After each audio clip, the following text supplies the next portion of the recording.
Okay start. Hi friends, कशा आहात तुम्ही सगळे? मी मजेत. आपण स्टार्ट करूया. Geometry chapter number 1 similarity. Heading आहे चॅप्टर नंबर 1 सिमिलॅरिटी. सिमिलॅरिटी म्हणजे काय? ज्याला आपण मराठीमध्ये म्हणतो समरूपता. समरूपता. आता सिमिलॅरिटी म्हणजे काय आपण ते नंतर प्रकरण चालू होईल तेव्हा बघूया. सुरुवातीला आपल्याला थोडासा परिचय करून घ्यावा लागेल बघा प्रकरणाचा. मागील उजळणी. Ratio and proportion. Ratio and proportion. आता रेशो अँड प्रपोर्शन म्हणजे काय? ज्याला आपण गुणोत्तर व प्रमाण म्हणत होतो. हे आपण 8वी 9वीला तुम्ही शिकला आहात मागे आधी. Ratio and proportion. तर रेशो अँड प्रपोर्शन काढण्यासाठी 2 गोष्टी आवश्यक असतात. एका गोष्टीचं रेशो किंवा प्रपोर्शन निघत नाही, काढता येत नाही. आता रेशो अँड प्रपोर्शन समजा ए अँड बी या 2 संख्या समजा आहेत आणि त्यांचं रेशो जो असेल तो जर m/n असा असेल. ए अँड बी या 2 नंबरचा म्हणजे the numbers A and B are in the ratio m/n असं असेल तर ते कसं लिहितात?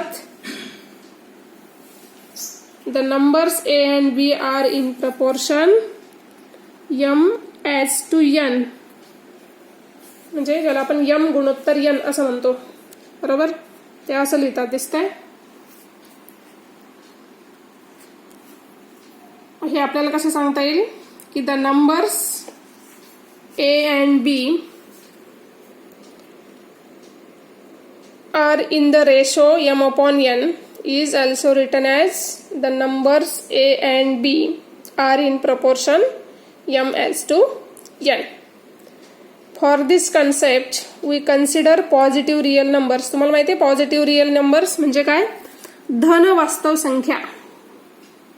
पॉझिटिव्ह रिअल नंबर्स म्हणजे धन वास्तव संख्या. रिअल नंबर्स म्हणजे रेशो किंवा प्रपोर्शन लिहिण्यासाठी काढण्यासाठी फक्त धन वास्तव संख्यांचाच उपयोग केला जातो. We know that the lengths of line segments and area of any figure are positive real numbers. काय म्हटलंय की the length of line segments and area of any figure are positive real numbers. तुम्हाला माहिती आहे रेषाखंडाची लांबी,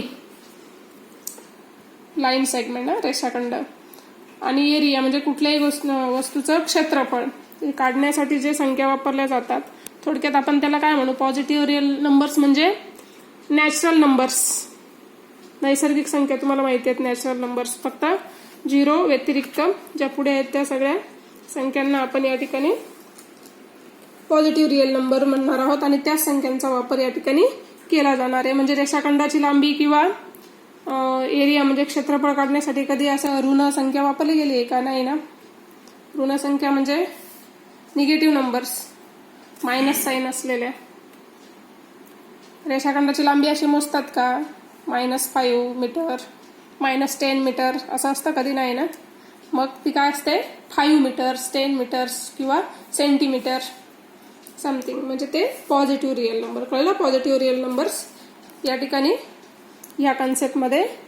मग आपण फक्त काय करणार आहोत की for this concept we consider positive real numbers only. आता we know the formula of area of a triangle. Area of a triangle, ट्रायंगलच्या एरियाचा फॉर्म्युला तुम्हाला माहिती आहे काय आहे बघा. एरिया ऑफ ए ट्रायंगल काय आहे फॉर्म्युला. ट्रायंगलच्या एरियाचा फॉर्म्युला आपल्याला सांगता येईल 1/2. 1/2 म्हणजे 1/2. त्याला आपण 1/2 असं म्हणणार आहोत. 1/2 असं नाही म्हणणार. 1/2 इंटू बेस इंटू हाईट. म्हणजे त्रिकोणाच्या क्षेत्रफळाचा फॉर्म्युला काय आहे 1/2 इंटू बेस इंटू हाईट म्हणजे 1/2 गुणिले पाया गुणिले उंची. हा आहे त्रिकोणाच्या क्षेत्रफळाचा फॉर्म्युला. याला आपण या ठिकाणी बॉक्स करून घेऊया, कारण हाच आपल्याला या ठिकाणी पुढील जे आपण थेरम बघणार आहोत त्यासाठी इम्पॉर्टंट आहे. हा फॉर्म्युला तुम्हाला सगळ्यांना अगदी तोंडपाठ असला पाहिजे, आलाच पाहिजे, कारण तो आपण मागील खूप इयत्तांपासून शिकतो. बरोबर. नाव बघा या ठिकाणी लेट्स लर्न काय घ्यायचं आपल्याला आता पुढे. Let's learn ratio of areas of 2 triangles. आपण आता नवीन पॉइंट स्टार्ट करूया. त्याच्यातला महत्वाचा first point ratio of areas of 2 triangles म्हणजे काय की 2 त्रिकोणांच्या क्षेत्रफळांचा गुणोत्तराचा गुणधर्म. बघा या ठिकाणी ratio of areas of 2 triangles म्हणजे 2 त्रिकोणांच्या क्षेत्रफळांच्या रेशो म्हणजे एरियाज. 2 त्रिकोणांच्या क्षेत्रफळांचे गुणोत्तर थोडक्यात आपल्याला या ठिकाणी म्हणता येईल. 2 त्रिकोणांच्या क्षेत्रफळांचे गुणोत्तर. येत आहे लक्षात. तर इथे आपण एक एक्झाम्पल घेऊया, त्याच्यावरून आपल्याला लक्षात येईल. बघा एक्झाम्पल काय बघतोय आपण या ठिकाणी. Ratio of areas of 2 triangles. 2 त्रिकोणांच्या क्षेत्रफळांचे गुणोत्तर. शब्दशः अर्थ लक्षात घ्या. तर हे समजून घेण्यासाठी आपल्याला हे बघा या ठिकाणी हे त्रिकोण आपल्याला काढायचे आहेत. आपण त्रिकोण काढूया. त्रिकोण आपण काढणार आहोत. बघा या ठिकाणी हा एक मी त्रिकोण काढला. त्याला नाव दिलं ए बी आणि सी. नंतर दुसरा त्रिकोण या ठिकाणी आपण काढूया. ओके. त्रिकोण पी क्यू आर म्हणजे हे 2 ट्रायंगल्स आपण या ठिकाणी काढले. ट्रायंगल एबीसी आणि ट्रायंगल पी क्यू आर. आता हे 2 ट्रायंगल काढल्यानंतर त्या ट्रायंगल मध्ये हाईट पण दाखवायची. बघा इथे आपण म्हणतोय इन ट्रायंगल कोणता आहे. पहिला ट्रायंगल घेतलेला आपण triangle ABC. In triangle ABC base. Base म्हणजे काय पाया. सांगता येईल पाया कोणता. पाया कसा ओळखायचा. जी खालची बाजू असते ज्याच्यावर तो उभा असतो. थोडक्यात पाय त्याचे म्हणजे पाया. त्याला आपण म्हणणार आहोत बेस. मग ट्रायंगल एबीसी चा बेस कोणता आहे बीसी. बीसी इज त्याचा काय आहे तो बेस आहे हा. बीसी हा आहे त्याचा बेस. अँड आता हाईट. हाईट कुठली आहे ट्रायंगल एबीसी मध्ये. हाईट कुठली दिसते एबी. नाही ही एबी ही हाईट नाही. का नाही तर ती काय आहे लिनियर हाईट म्हणजे ज्याला आपण तिरकस उंची म्हणतो ती आहे. आपल्याला इथे सरळ उंची पाहिजे. त्रिकोणाची सरळ उंची जर इथे दाखवलेली नसेल तर ती कशी दाखवायची बघा, लक्षात घ्या. जो बेस आहे त्याच्यावर त्याचा जो समोरचा त्या बेसच्या अपोजिट साईडचा जो व्हर्टेक्स आहे, बेसच्या अपोजिट साईडचा व्हर्टेक्स म्हणजे शिरोबिंदू, त्या व्हर्टेक्स मधून बेसवर परपेंडिक्युलर लाईन टाकली या पद्धतीने आणि ती परपेंडिक्युलर लाईन जेव्हा तिथे 90 डिग्रीत बेसला इंटरसेक्ट करते तेव्हा त्या पॉइंटला आपण सपोज डी नाव देऊया. मग ही एडी जी या ठिकाणी सेगमेंट तयार झाला ती झाली त्या ट्रायंगलची हाईट. आपण एच म्हणूया या ठिकाणी. ओके, हा एच म्हणजे एडी ही काय झाली त्या ट्रायंगलची हाईट झाली. Is height. AD is it's height. Okay, तसंच इन ट्रायंगल PQR मध्ये बघूया. आता PQR चा बेस सांगा काय, QR हा काय, QR हा काय आहे त्याचा बेस आहे. QR हा बेस आहे. QR इज बेस अँड मग त्याची हाईट कुठली आहे. QR चा अपोजिट व्हर्टेक्स कोणता आहे, P हा अपोजिट व्हर्टेक्स आहे QR या बेसचा. मग त्याच्यातून येणाऱ्या ज्या लाईन आहेत त्याच्या हाईट होतील का PQ किंवा PR? नाही. का नाही, तर त्या लिनियर हाईट्स आहेत म्हणजे तिरकस आहेत, त्याला हाईट नाही म्हणणार आपण. तर हाईट मिळवण्यासाठी आपल्याला त्या अपोजिट बेसच्या अपोजिटचा जो सेगमेंट आहे तो जो व्हर्टेक्स आहे तो P आहे आणि त्या P मधून त्या बेसला परपेंडिक्युलर जर आपण टाकला तर तो मिळतो. समजा आपण PS असं म्हणू त्याला, PS. मग PS ही झाली त्या ठिकाणी ट्रायंगल PQR ची height. PS is height, is it's height. Okay, ही त्याची झाली हाईट.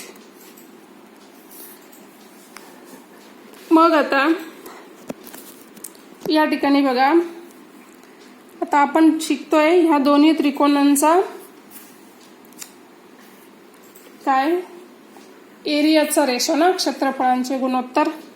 मग गुणोत्तर लिहिताना ते अपॉन लिहावं लागतं म्हणजे भागिले. मग ते आपण कसं लिहूया बघा. Area of triangle ABC ratio लिहिताना तो भागिले लिहितात म्हणजे अपॉन. दुसरा ट्रायंगल आहे एरिया ऑफ ट्रायंगल PQR. हे कसं लिहितात बघा. हा A बाहेरचा जो A आहे तो A फॉर एरिया शब्द न लिहिता फक्त शॉर्टमध्ये A लिहायचा म्हणजे नंतर इंटू ब्रॅकेट म्हणजे चाचीचे म्हणजे त्या त्रिकोणाचे ट्रायंगलचा सिम्बॉल आणि मग ते वाचणार आपण area of triangle ABC.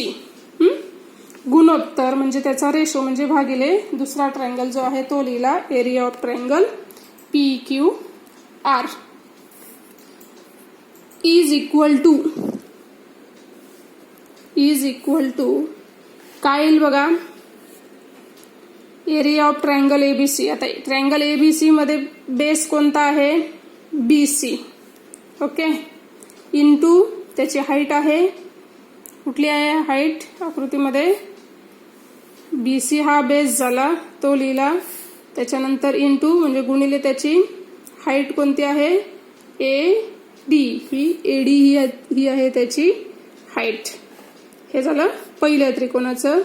Ratio म्हणजे गुणोत्तर म्हणजे भागिले म्हणजे अपॉन लिहिणार आपण डिवायडेड बाय अपॉन. दुसरा त्रिकोण कोणता आहे area of triangle PQR triangle PQR. याच्यामध्ये ट्रायंगल PQR मध्ये बेस आहे QR हा बेस आहे म्हणून बेस QR इंटू त्याची हाईट ट्रायंगल PQR ची हाईट आहे जो आपण मगाशी परपेंडिक्युलर टाकला तो PS. PS ही झाली त्याची हाईट. ओके. हा, पण या ठिकाणी आपण काय करतोय, त्यांचं एरिया घेतोय ना.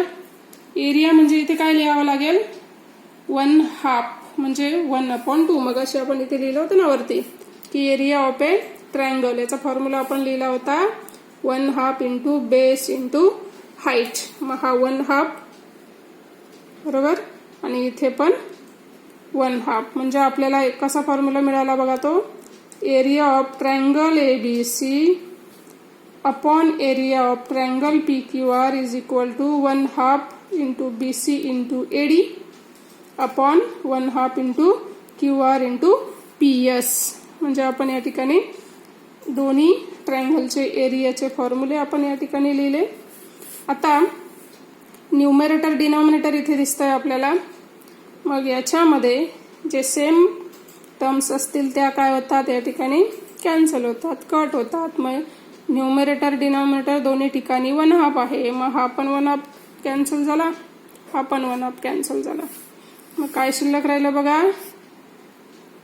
न्यूमरेटरला BC पुढे आहे इंटू AD गुणोत्तर म्हणजे अपॉन काय राहिलं खाली QR into PS, QR into PS. Therefore आपण या स्टेपला या ठिकाणी म्हणू शकतो जे मिळालं येते की area of triangle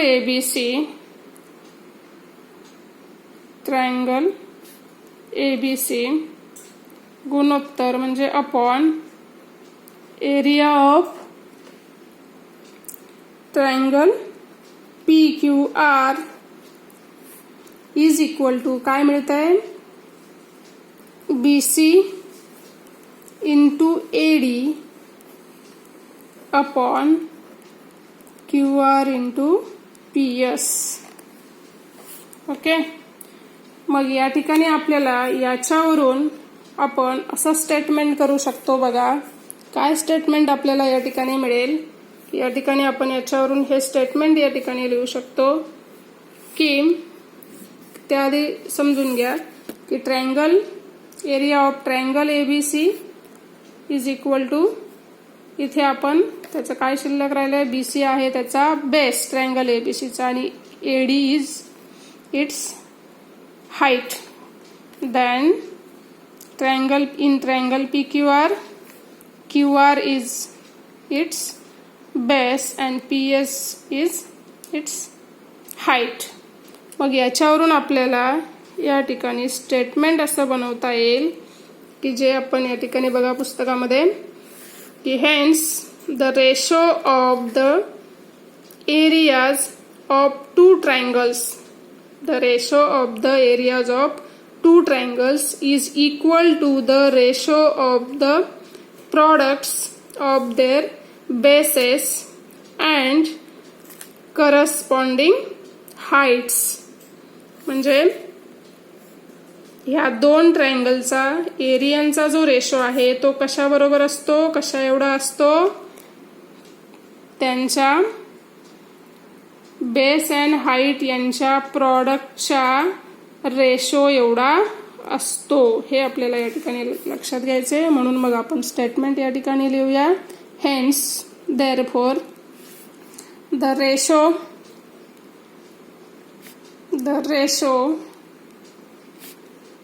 of the areas of two triangles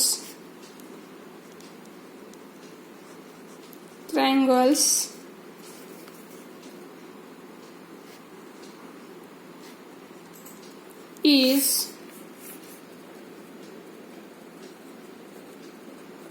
equal to the product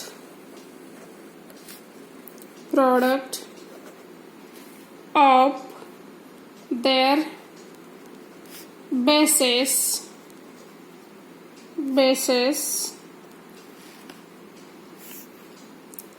and corresponding. समजून सांगते मी पुन्हा. bases and corresponding heights.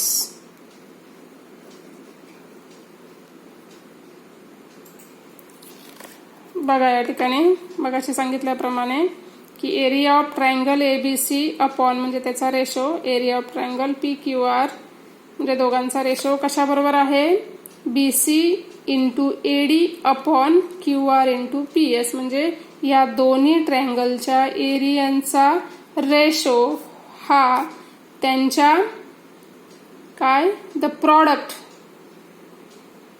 कोणाचा प्रॉडक्ट बेस अँड त्याचे करस्पॉन्डिंग हाईट यांच्या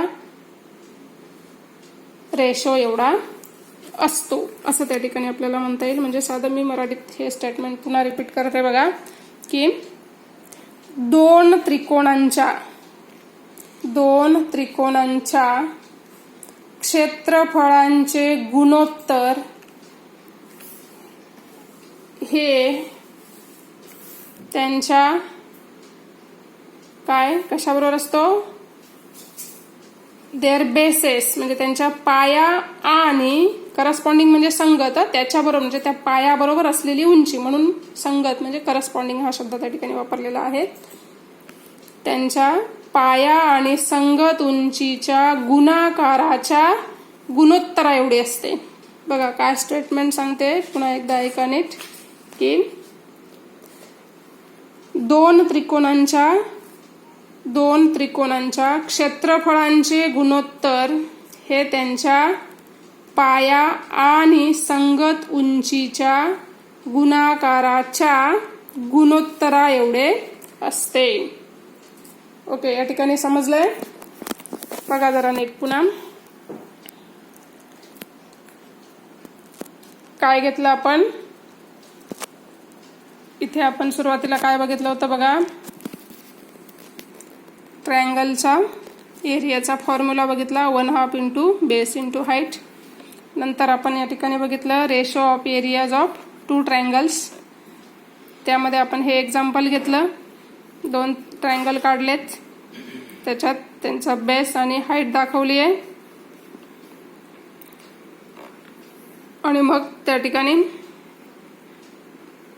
ते आपण मांडलं या ठिकाणी की area of triangle ABC upon area of triangle PQR is equal to 1/2 into BC into AD upon 1/2 into QR into PS.